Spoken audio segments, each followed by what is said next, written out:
Olá, hoje nós vamos falar sobre um livro que ele tem um nome um pouco assustador, mas que na verdade ele é mais assim voltado para o tom humorístico, da sátira e da paródia.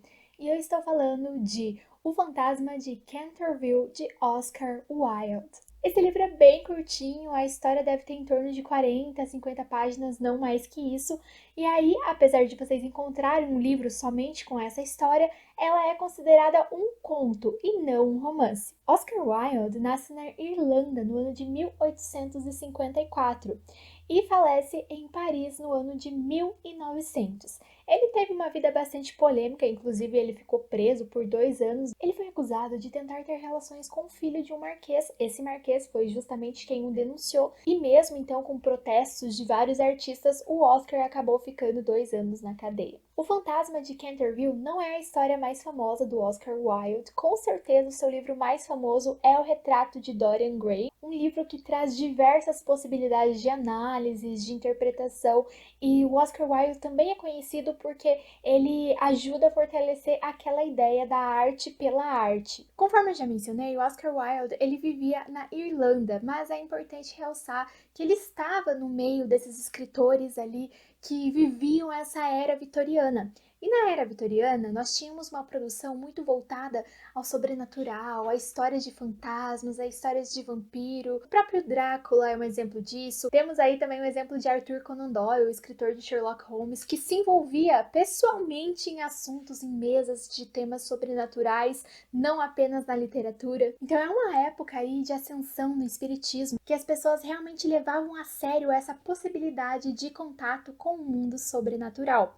Porém, Oscar Wilde, ele vai totalmente de contrário a essa ideia nesse livro. Podemos pensar o Fantasma de Canterville como um livro que subverte o gótico, um livro que faz uma paródia do gótico, inclusive. É claro, para isso nós temos que ter um olhar mais atento, fazer uma análise mais crítica, porque o livro Fantasma de Canterville, ele pode ser lido de duas formas. Uma forma, inclusive, pode ser até voltada ao público infanto-juvenil, uma historinha de uma família americana que chega para viver em uma mansão inglesa e essa mansão é assombrada. Contudo, na verdade, não é o fantasma que assusta a família, e sim essa família que vai acabar assustando esse fantasma, deixando esse fantasma deprimido, porque o fantasma não consegue causar medo nessa família norte-americana, porque é uma família muito ocupada, é uma família muito frenética, é uma família que não tem tempo para isso, não tem tempo para sentir medo. Então, essa seria a primeira leitura, um primeiro olhar, uma historinha ali que pode ser bem divertida para o público infanto-juvenil, sim. Contudo, conhecendo Oscar Wilde e toda a grandiosidade de sua obra, nós sabemos que provavelmente não é bem isso. A história vai muito além disso. Mas para isso, realço novamente, precisamos nos atentar a certos detalhes. Bom, se prestarmos atenção na história, nós vamos ver que essa família norte-americana, desde o início, eles já demonstram um certo desprezo pelo tradicionalismo britânico. Então, nós temos a família Otis, que é essa família norte-americana, que vem dos Estados Unidos, que chega na Inglaterra e então eles vão comprar uma casa, uma mansão, aliás. E essa mansão é importante a gente relembrar aí esse período em que as pessoas até mesmo davam nomes para suas casas. Então a mansão da família sempre levava o sobrenome da família e ficava nessa família por gerações. Então aqui nós temos um exemplo muito forte disso, que é a mansão Canterville. Inclusive essas mansões, esses castelos, essas casas que passam por gerações em famílias, elas têm uma presença tão forte que em algumas histórias elas funcionam como o próprio personagem. Elas têm ações. Se vocês já assistiram a minha resenha de O Castelo de Otranto, o primeiro livro gótico da história, vocês vão entender muito bem isso. Para quem não viu, não tem problema, eu vou deixar o link ali na descrição e no primeiro comentário para que vocês vejam depois, porque aí a gente consegue relacionar esse primeiro livro gótico com este daqui do Oscar Wilde, que é uma subversão do gótico, e isso é muito interessante. Bom, tudo isso para dizer que essa mansão era extremamente tradicional. E logo de início nós temos aí o Sr. Canterville, que era o atual dono da mansão, que agora está pondo-a à venda. E aí ele está negociando com o Sr. Otis, e aí ele diz para o Sr. Otis que ele precisa ser justo. Então ele conta, revela um grande segredo. A mansão é assombrada. Só que ao contrário do que se espera, porque se você conta para uma pessoa que a casa que ela está comprando é assombrada, essa pessoa vai ficar no mínimo preocupada. Mas não o Sr. Ortiz, ele nem dá bola. Inclusive, ele diz que compra a mansão junto com o fantasma. A linguagem inteira do conto é muito sarcástica, é muito irônica. Nós vamos ver várias metáforas, várias frases que parecem dizer uma coisa, mas dizem outra. É uma comparação muito bem humorada desse tradicionalismo inglês com essa modernidade norte-americana, com esse capitalismo e com esse consumismo exacerbado dos Estados Unidos. E assim o Sr. Otis se muda então para essa mansão, para a mansão Canterville, com a sua esposa e com seus filhos. E é claro que com essa mudança, eles trazem todos os seus costumes, toda a sua cultura, todos os seus hábitos norte-americanos. O fantasma de Canterville, ele de fato, ele existe. Claro, quando nós entramos em uma história, nós temos que acreditar nela, não é mesmo? E aí nós podemos pensar o quê? Que de início o Sr. Otis não demonstrou medo do fantasma quando o Sr. Canterville avisou que a casa era assombrada, porque ele era cético, porque ele não acreditava nisso. Ele teria certa descrença, ele nunca teria visto um fantasma, então ele não deu bola porque achou que era mentira. Mas o fantasma realmente chega a aparecer para ele e ele não demonstra medo. Inclusive, ele demonstra certo tédio, ele nem dá bola para o fantasma. E a mesma coisa acontece com o resto da família à medida que eles vão tendo contato com esse fantasma. O fantasma tenta assustá-los de todas as formas, mas nada parece surtir algum efeito. Esse fantasma, que também fazia parte da família Canterville, ele teria matado a sua esposa, e aí uma mancha de sangue, que teria sido o sangue da sua esposa, aparece sempre.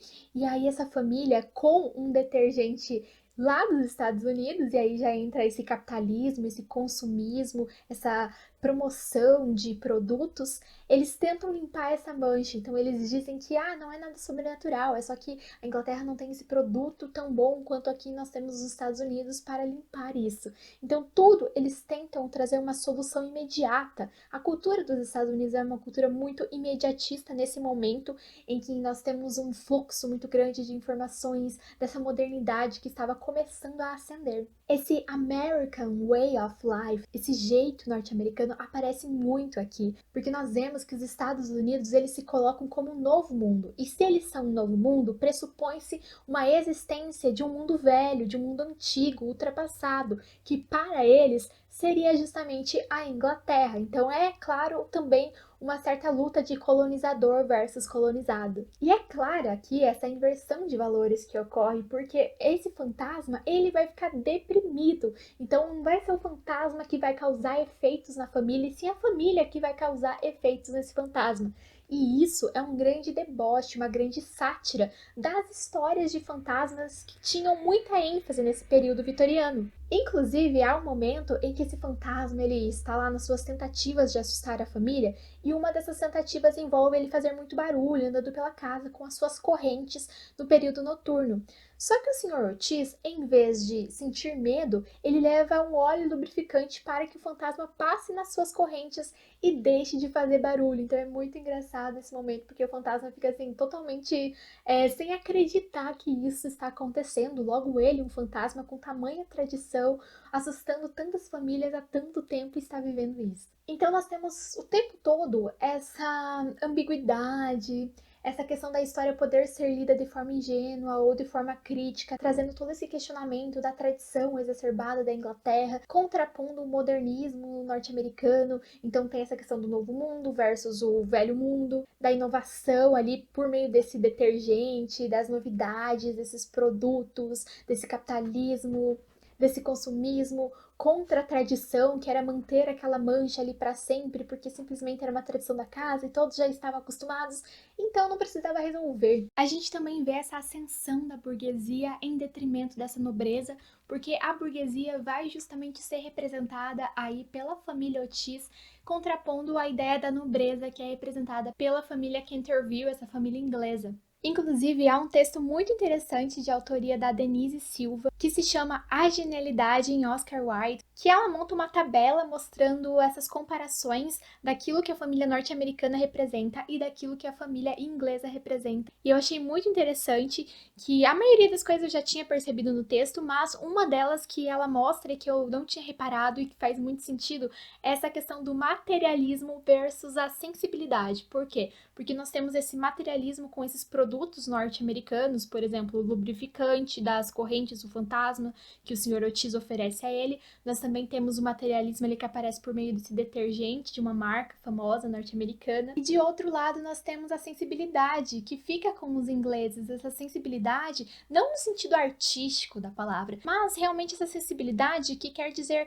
você sentir as mais diferentes emoções. E nós vemos que o medo não aparece com essa família norte-americana. O medo, que também é uma sensação, vai aparecer com essa família britânica. E com isso, nós também temos certos elementos dentro do conto que poderiam nos remeter a certa simbologia, como, por exemplo, as correntes, que significariam essa tradição, que é você estar preso a uma ideia, a um costume, nesse sentido. Nós também temos esse detergente Perkison, que é o detergente assim, que causa um grande humor na história, bem como esse lubrificante de correntes, que representariam o capitalismo, o materialismo, a modernidade, a industrialização. Nós temos a venda da casa, né? O Sr. Canterville vende para o Sr. Otis, que significaria essa decadência da tradição, porque uma família, que é a família Canterville, está vendendo uma mansão que está na sua família há gerações. Isso não era comum, então isso já representa uma pequena mudança nessa história, porque não basta mais nesse momento você ser nobre, você também precisa ter dinheiro. Então é nesse momento que a burguesia que tem dinheiro, mas não tem a nobreza,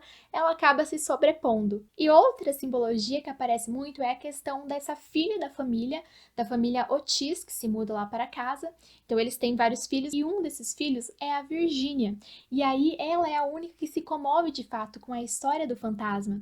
E não por acaso seu nome é Virgínia, que tem aí a etimologia relacionada à palavra virgem, a pureza, portanto. Esse é um conto muito interessante, é um conto que traz muitas possibilidades de análises, outras provavelmente vão surgir além dessa que eu mencionei para vocês, mas é um conto que eu recomendo muito que vocês façam a leitura, tanto para conhecimento da literatura inglesa, desse momento da história, da literatura da era vitoriana, como também para se divertir, porque ele pode sim ser lido como um conto de lazer e é muito engraçadinho e em alguns momentos você realmente chega a rir. E caso você tenha gostado do vídeo de hoje, não esqueça de curti-lo, deixe o seu comentário, se inscreva no canal se ainda não for inscrito, ative as notificações e veja outros vídeos também com essa temática. Que tal você assistir o Castelo de Otranto, temos resenha de Frankenstein, o Morro dos Ventos Vivantes. Vou deixar tudo ali pra vocês no primeiro comentário fixado e na descrição desse vídeo. Tchau!